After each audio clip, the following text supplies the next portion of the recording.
Movie के starting scene में हम इंग्लैंड के एक गांव का सीन देखते हैं जहां पर 3 छोटी गर्ल्स खेल रही थी। लेकिन तभी अचानक से वो उस रूम के कॉर्नर में कुछ देखती हैं और अचानक से अपना खेल और टॉयज वहीं छोड़कर उस रूम की विंडो से कूदकर सुसाइड कर लेती हैं। इसी दौरान हम उस रूम में किसी के साए की हल्की सी ग्लिम्स देखते हैं। इस इंसिडेंट के तकरीबन 8 साल बाद हम एक लड़के को देखते हैं जो इस मूवी का मेन कैरेक्टर है और उसका नाम होता है आर्थर किप्स। उस वक्त उसकी वाइफ की डिलीवरी चल रही थी और डिलीवरी के बाद बच्चा तो बिल्कुल सही सलामत पैदा हो जाता है, लेकिन अफसोस की बात ये है कि उस बच्चे को पैदा करके उसकी वाइफ की डेथ हो जाती है। फिर इस इंसिडेंट के 4 साल बाद किप्स को एक घर जिसका नाम एलमॉर्श होता है उसको सेल करने के सिलसिले में एक जगह पर जाना पड़ता है और वो अपने बेटे को उसकी केयर टेकर के पास छोड़कर उस जगह के लिए चल पड़ता है। कन्वर्सेशन के दौरान हमें पता चलता है कि किप्स के बेटे और उसकी केयर टेकर ने 4 दिन बाद किप्स से मिलने उस जगह पर जाना था। रास्ते में किप्स एक रिच बिजनेसमैन से मिलता है जो एग्जैक्ट उसी लोकेशन पर रहता था जहाँ पर किप्स जा रहा था। और जब किप्स उसे बताता है कि वो यहाँ किस मकसद के लिए आया है तो वो कहता है कि एलमॉर्श के लिए कोई भी खरीदार उन्हें नहीं मिलेगा, मतलब वो घर सेल नहीं हो सकता। ये सुनकर किप्स काफी हैरान होता है, लेकिन वो इस बात को इग्नोर कर देता है और फाइनली वो अपने होटल तक पहुँच जाता है। होटल पहुँचकर किप्स रिसेप्शनिस्ट से पूछता है कि उसके नाम का एक रूम यहाँ पर बुक है,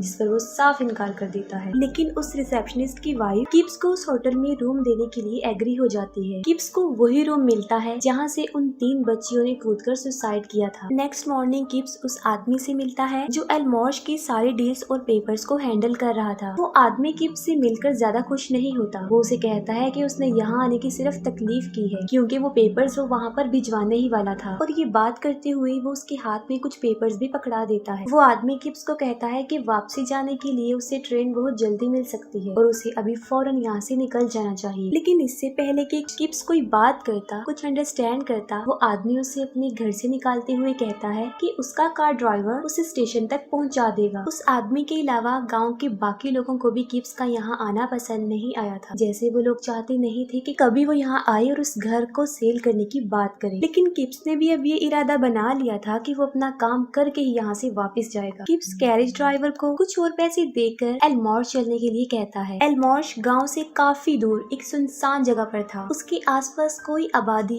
इवन कि एक घर भी नहीं था, बस एक ग्रेवयार्ड था। जब किप्स घर के अंदर होता है तब उसके पीछे हम एक ब्लैक शैडो को देखते हैं। किप्स जब टर्न करके देखता है तो वहाँ पर कोई नहीं होता, लेकिन वो इस बात को इग्नोर कर देता है और वो अपने काम में लग जाता है, घर को एक्सप्लोर करता है। और वो रूम की विंडो से घर के बाहर ग्रेवयार्ड में एक औरत को देखता है जिसने ब्लैक ड्रेस पहना हुआ था। उस औरत को फाइंड करने के लिए किप्स जब नीचे आता है तब वहाँ पर कोई नहीं होता। जैसे ही शाम होती है वो कैरेज ड्राइवर फिर से किप्स को पिक करने के लिए आ जाता है और गांव में वापस आकर किप्स इस सारे इंसिडेंट को एक कांस्टेबल को बताता है, लेकिन वो उसकी बातों को ज्यादा सीरियस ना लेते हुए इग्नोर कर देता है और उसकी बातों पर बिलीव नहीं करता। और तभी वहाँ पर 2 बच्चे अपनी ही हम उम्र एक छोटी बच्ची को लेकर आते हैं। वो बच्चे किप्स को बताते हैं कि इसने कुछ खा लिया है जिसकी वजह से उसका ये हाल है। उस बच्ची की तबीयत काफी खराब थी। उस बच्ची की ये हालत देखकर किप्स चिल्ला कर उस कांस्टेबल को बुलाता है, लेकिन वो कांस्टेबल तो नहीं आता और बच्ची की डेथ हो जाती है। उसी रात किप्स उसी रिच बिजनेसमैन जो उसे ट्रेन में मिला था उसके घर डिनर पर जाता है। उस आदमी का नाम मिस्टर डेली था। वहाँ पर किप्स को पता चलता है कि मिस्टर डेली का एक बेटा भी था जो बहुत छोटी सी उम्र में मर गया। मिस्टर डेली किप्स को अपनी वाइफ के बारे में कुछ बातें बताते हैं कि कभी कभी उसे पागलपन के दौरे पड़ते हैं और उस वक्त में वो अजीबोगरीब हरकतें करती है। वो एक बड़ी हैरान कर देने वाली बात बताता है। वो कहता है कि जब मेरी वाइफ का ऐसा हाल होता है तब वो कहती है कि उनका बेटा किसी पावर के थ्रू उनसे कांटेक्ट करने की कोशिश कर रहा है। लेकिन मिस्टर डेली इस बात को फजूल समझता है। वो इस बात पर ज्यादा ध्यान नहीं देता क्योंकि वो समझता है कि उसकी वाइफ मेंटली डिसेबल है, जिसकी वजह से वो ऐसी हरकतें और ऐसी बातें करती है। ठीक उस रात भी मिसेस डेली को फिर से दौरा पड़ता है और वो एक नाइफ से उस टेबल पर कुछ ड्रॉ कर देती है। ये देखकर मिस्टर डेली उसे क्लोरोफॉर्म सुंघाकर बेहोश कर देते हैं। और जब किप्स उस पिक्चर को देखता है तो वो शॉक्ड हो जाता है क्योंकि वो पिक्चर ऐसा प्रेजेंट कर रही थी जैसे कोई औरत खुद को फांसी लगाकर सुसाइड कर रही है। अगले दिन किप्स वापस उस आदमी को मिलने जाता है जो एलमॉर्श की डीलिंग कर रहा था, लेकिन वो अपने घर पर नहीं होता। उस घर के बेसमेंट में किप्स एक छोटी बच्ची को देखता है जो कि उस रूम में बंद होती है, लेकिन वो बच्ची किप्स को कहती है कि वो उसे अकेला छोड़ दे और वो यहाँ से चला जाए। ये देखकर किप्स फौरन बाहर आ जाता है और जब मिस्टर डेली किप्स को एलमॉर्श की तरफ ले जाने लगता है तब गाँव के बहुत सारे लोग उनके रास्ते में आकर खड़े हो जाते हैं। वो बच्ची जो किप्स के हाथों में ही मर गई थी, उसके फादर उसकी मौत का रिस्पॉन्सिबल किप्स को ही कहते हैं। वो उसे इसलिए उसकी मौत का जिम्मेदार कह रहे थे क्योंकि उसने एलमॉश में उस औरत को देखा था और उस औरत ने तभी उस बच्चे को मार डाला। तब बाकी लोग भी किप्स को वापस लंदन जाने के लिए कहते हैं, लेकिन वो यहाँ से जाने वाला नहीं था। डेली किसी तरह उन लोगों के बीच से गाड़ी निकाल कर किप्स को फाइनली एलमॉश तक पहुँचा देता है। किप्स डेली को कहता है कि उसे रात यहीं पर स्टे करनी पड़ सकती है क्योंकि वो काम के सिलसिले में यहाँ रुकेगा और वो रात यहीं पर ही गुजारेगा। ये सुनकर डेली अपने डॉग को किप्स के पास छोड़ देता है। घर तक पहुँचते पहुँचते किप्स को रात हो जाती है और वो घर की सारी कैंडल्स लगा देता है। सारी कैंडल्स जला लेने के बाद किप्स उस घर में पड़े हुए सारे लेटर्स, पेपर्स और कार्ड्स को रीड करने लग जाता है। उन पेपर्स में किप्स को एक लेटर भी मिलता है जो असल में किसी एलिस ऑर्थर के नाम पर आया था और वो ही इस घर की ऑनर थी। और उस औरत एलिस को लेटर लिखने वाली कोई और नहीं बल्कि उसकी अपनी बहन जेनेट थी। उन फीमेल्स में से एलिस का कोई बच्चा नहीं था तो उसने अपनी सिस्टर जेनेट का बच्चा उससे छीन लिया था, ये कहते हुए कि उसकी सिस्टर को मेंटल डिसऑर्डर है। उस लेटर में ये भी मेंशन था कि उस औरत एलिस ने जेनेट को कभी भी अपने बच्चे से मिलने नहीं दिया।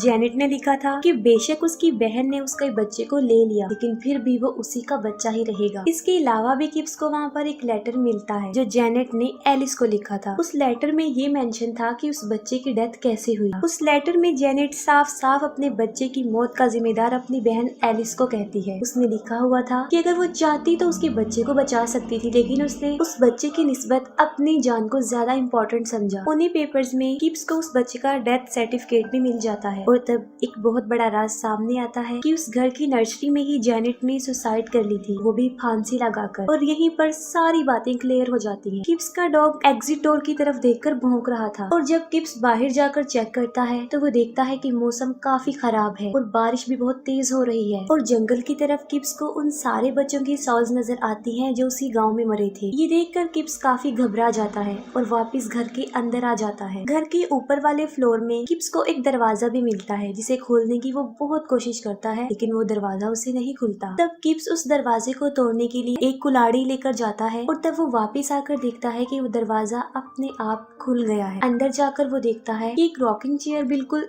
इस तरह हिल रही है जैसे उसके ऊपर कोई बैठा है लेकिन उसके ऊपर कोई भी नहीं बैठा हुआ था, वो ऐसे ही मूव कर रही थी। और घबराहट के आलम में किप्स जब ऊपर देखता है तब उसे एक औरत सुसाइड करते हुए नजर आती है जो अचानक गायब हो जाती है। ये देखकर किप्स काफी डर जाता है और फौरन एक बच्चे का भूत उसे डरा देता है। ये देखकर वो वहाँ से भागने लगता है तो सामने से उसे एक ब्लैक ड्रेस वाली औरत उसकी तरफ आती हुई दिखाई देती है, जिससे बचकर वो खुद को एक रूम में लॉक कर लेता है। रूम में वो देखता है कि ब्लैक कलर बेड पर फैलता जा रहा है और उसके अंदर से किसी बच्चे का भूत निकल रहा है। वो डर जाता है और रूम से बाहर आ जाता है। तब डरते हुए किप्स वहाँ से भागते हुए नीचे आता है और वहाँ से बाहर जाने के लिए जब वो मेन डोर को ओपन करता है तब घर के बाहर उसे मिस्टर डेली खड़े हुए नजर आता है। असल में वो किप्स को लेने आया था। किप्स को एहसास होता है कि इस भगदड़ में घर को एक्सप्लोर करते करते उसे बिल्कुल भी होश नहीं रही और सुबह हो गई। किप्स अपने साथ होने वाले सारे इंसिडेंट्स को डेली के साथ शेयर करता है लेकिन डेली तो उसकी बात सुनने को राजी ही नहीं था, उसकी बात पर बिलीव नहीं कर रहा था। किप्स जब वापस गांव में आता है तब वो दोनों देखते हैं कि वो आदमी जो एलमॉश को डील कर रहा है उसका सारा घर जल चुका है। किप्स उस आदमी की बच्ची को बचाने के लिए बेसमेंट में भागता है और वहाँ पर वो एक बड़ी अजीब चीज देखता है कि जेनेट की सोल उस बच्ची को सुसाइड करने पर इंस्टिगेट कर रही है। किप्स उसे रोकता है लेकिन वो बच्ची उसकी ना सुनते हुए खुद को ही जला देती है। ये देखकर किप्स काफी शॉक्ड हो जाता है और वहाँ से बाहर आ जाता है और डेली के साथ दोबारा से उसके घर पे चला जाता है और वहाँ पर वो फिर से डेली की वाइफ से मिलता है और उसे पता चलता है कि उनके बच्चे की डेथ डूबने की वजह से हुई थी। और तभी मिसेस डेली को दौरे पड़ने लगते हैं। उसकी आवाज चेंज हो जाती है और वो कहती है शी मेक्स अस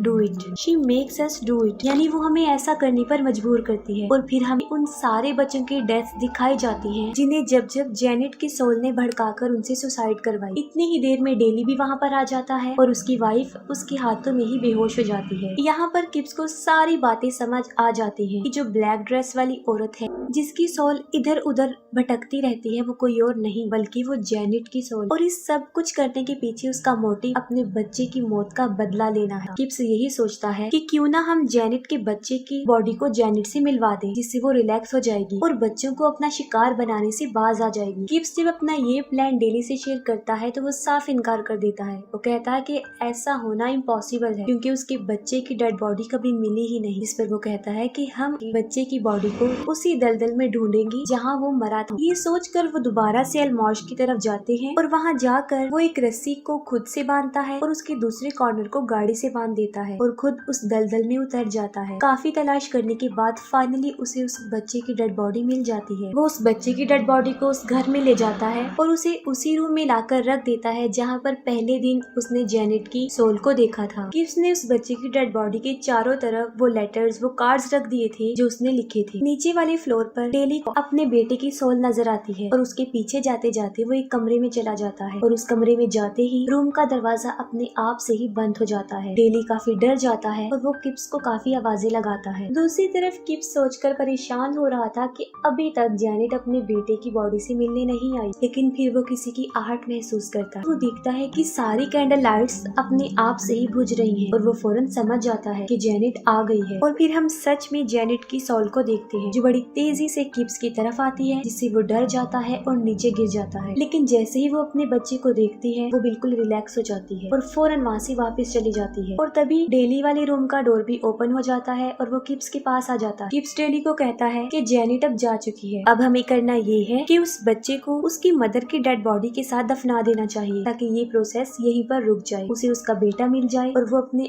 इस बदले की आग को यहीं पर खत्म कर दे। वो दोनों डेड बॉडीज को एक साथ दफनाने के बाद स्टेशन के लिए निकल जाते हैं। स्टेशन पर किप्स अपने बेटे और उसकी केयर टेकर से मिलता है। किप्स अपने बेटे को डेली के साथ इंट्रोड्यूस करवाता है और वो उस बच्चे की केयर टेकर को लंदन के लिए टिकट्स लाने के लिए कहता है। किप्स कहता है कि वो एक दिन भी यहाँ पर स्टे नहीं करेंगे और वो अगली ही ट्रेन से लंदन के लिए चले जाएंगे। बच्चे की केयर टेकर टिकट्स लेने में बिजी थी और किप्स भी डेली के साथ बातें कर रहा था, जिसकी वजह से उसका ध्यान अपने बच्चे की तरफ से हट जाता है। वो बच्चा अपने फादर का हाथ छुड़ाकर सामने से आने वाली ट्रेन के सामने जाने लगता है। किप्स जब साइड पर देखता है तो उसे वही ब्लैक ड्रेस वाली औरत नजर आती है और फिर वो अपने बेटे की तरफ देखता है। वो अपने बेटे को बचाने के लिए आगे बढ़ता है, लेकिन इतनी ही देर में वो ट्रेन बाप बेटे दोनों को कुचल देती है। तब डेली को वहाँ पर गाँव में मरने वाले सारे बच्चों की सॉल्स नजर आती है और उसके साथ ही उसे जेनेट की सोल भी नजर आती है। दूसरी तरफ हम किप्स को दोबारा देखते हैं। जब उसकी आँख खुलती है तब वो अपनी मरी हुई वाइफ से मिलता है और उसे लेकर वहाँ से चला जाता है। वो दोनों मिलकर काफी खुश हो जाते हैं। असल में किप्स और उसका बच्चा दोनों मर गए थे। तीनों के मरने की वजह से वो फैमिली एक साथ मिल जाती है और अब वो एक साथ बहुत खुश होते हैं। उनके जाते ही हम पीछे से जेनेट की सोल को एक बार फिर से देखते हैं और इस बार वो काफी उदास लग रही थी। ऐसी लग रहा था कि जैसे उसे अपने किए पर पछतावा है। और इसी के साथ ही ये मूवी यहीं पर एंड हो जाती है।